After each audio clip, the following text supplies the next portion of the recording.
Walking tayo guys. Ayan, good evening everyone. At ito nga ang napakagandang park dito sa Abu Dhabi City guys, UAE. Ang sarap mag-walking dito at pwede ka ring maglaro. Ayan, may pa-swing-swing, 'di ba? Mag-swing tayo para ma-feel naman natin na bata ulit tayo, 'di ba? Sarap lang maging bata. Kasi wala ka pang iniisip ng mga problema, hindi gaya ngayon na adult na tayo, ang daming problema. Bakit ganun? Bakit ganun ang life, guys? Pero sige lang, kaya natin yan. Enjoy na lang natin ang life. Walking tayo, guys. Ayan, good evening, everyone. Walking. Pwede ka parang ganyan, di magbalot.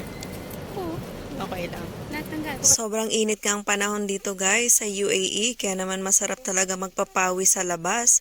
Kung feel mo magpapawis, ayan, para naman mabawasan yung ating mga kolesterol, 'di ba? Para maging healthy living naman tayo. Hindi yung puro kain tulog lang, kailangan din nating gumalaw-galaw. At ayan nga, sobrang pawis namin dyan. Mga nakaapat na ikot yata kami. Medyo malaki rin yung park na yan. Pero nakaka-enjoy siya maglakad kasi ang ganda ng makikita mo na view.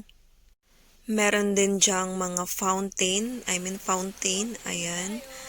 Kaya ang dami nagtatambay dyan. Hanggang alas 12 yata ng gabi. Pwede pa dyan. Bukas yung ilaw. Kaya okay lang na magtambay-tambay, magpahangin. At marami rin dyang mga nagsasayaw ng like Zumba. Ganon. Pawis. Ayan, dami pawis. Pinawisan din. Mga 4 na ikot. Hindi ko na binilang. Ayan lang. Thank you so much for watching guys. Please don't forget to heart, comments, and follow my FB page and vlogs page. And pa-follow na rin ang aking brother si Aga Cesar Works at Mother Ella Bon. Ayan. Thank you so much for your support. Bye!